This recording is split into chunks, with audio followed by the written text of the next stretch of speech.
സംസ്ഥാ general secretary professor K Alikutty Musliyar അന്തരിച്ചു. 81 വയസ്സായിരുന്നു. വാർദ്ധക്യ സഹജമായ അസുഖങ്ങളെ തുടർന്ന് പെരിന്തൽമണ്ണയിലെ സ്വകാര്യ ആശുപത്രിയിൽ ചികിത്സയിലായിരുന്നു. നിരവധി മഹല്ലുകളുടെ ഖാസിയായിരുന്നു. ടി കെ അരവിന്ദൻ ചേരുന്നുണ്ട്. അരവിന്ദൻ, ഈ സമസ്തയുമായി ബന്ധപ്പെട്ട് പല പദവികൾ വഹിച്ചിട്ടുള്ള ആളാണ്.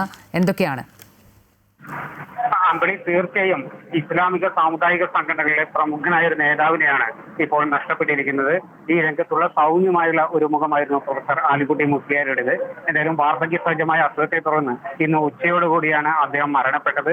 ദീർഘകാലം സമസ്തയുടെ ജനറൽ സെക്രട്ടറി സ്ഥാനത്ത് അദ്ദേഹം ഇരുന്നു. 2016 ചെറുശ്ശേരി സൈനുദ്ദീൻ മുസ്ലിയാരുടെ നിര്യാണത്തെ തുടർന്നാണ് അദ്ദേഹം സമസ്തയുടെ ജനറൽ സെക്രട്ടറി പദം ഏറ്റെടുക്കുന്നത്. നേരത്തെ 2003 കേരള ഹജ്ജ് കമ്മിറ്റി ചെയർമാനായും 3 വർഷം സേവനമനുഷ്ഠിച്ചു. അതിനുശേഷം നേരത്തെ കേന്ദ്രമന്ത്രിമാർ മാത്രമായിരുന്നു കേന്ദ്ര ഹജ്ജ് കമ്മിറ്റി ചെയർമാൻ സ്ഥാനത്ത് ഇരുന്നത്. എന്നാൽ ആദ്യമായി 2006 മുതൽ 2009 വരെ ആലിക്കുട്ടി മുസ്ലിയാർ കേന്ദ്ര ഹജ്ജ് കമ്മിറ്റി ചെയർമാനായും ഇരുന്നിരുന്നു.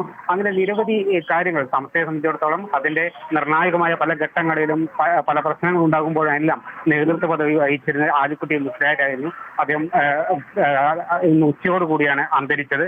എന്തായാലും സംസ്കാരം നാളെയാണ് നടക്കുന്നത്. നാളെ രാവിലെ വീട്ടിൽ പൊതുവെ നടക്കുന്ന മതപരമായ ചടങ്ങുകൾക്ക് ശേഷം തിരൂർക്കാട് അൻവാറുൽ ഇസ്ലാമിന്റെ മുറ്റത്ത് പൊതുദർശനത്തിന് വയ്ക്കും. അതിനുശേഷം ഇവിടെ തന്നെയുള്ള പള്ളിയിലാണ്, മസ്ജിദിലാണ് ഖബറടക്കം നടക്കുക. എന്തായാലും നിരവധി പേരാണ് അദ്ദേഹത്തിന്റെ നിര്യാണ വാർത്ത അറിഞ്ഞ് ഇപ്പോൾ ഇവിടെ എത്തിക്കൊണ്ടിരിക്കുന്നത്. പാണക്കാട് മുനവറിൽ ശിഹാബ്ദങ്ങളെത്തി. മറ്റ് നേതാക്കളെല്ലാം അല്പസമയത്തിനകം എത്തുമെന്നാണ് നമുക്ക് അറിയാൻ സാധിക്കുന്നത്. അമ്പടി. ശരി. സംസ്ഥാ general secretary professor K Alikutty Musliyar അന്തരിച്ചു. 81 വയസ്സായിരുന്നു. വാർദ്ധക്യ സഹജമായ അസുഖങ്ങളെ തുടർന്ന് പെരിന്തൽമണ്ണയിലെ സ്വകാര്യ ആശുപത്രിയിൽ ചികിത്സയിലായിരുന്നു. നാളെയാണ് ഖബറടക്കമുള്ള ചടങ്ങുകൾ നടക്കുക. ടി കെ അരവിന്ദനാണ് വിശദാംശങ്ങൾ നൽകിയത്.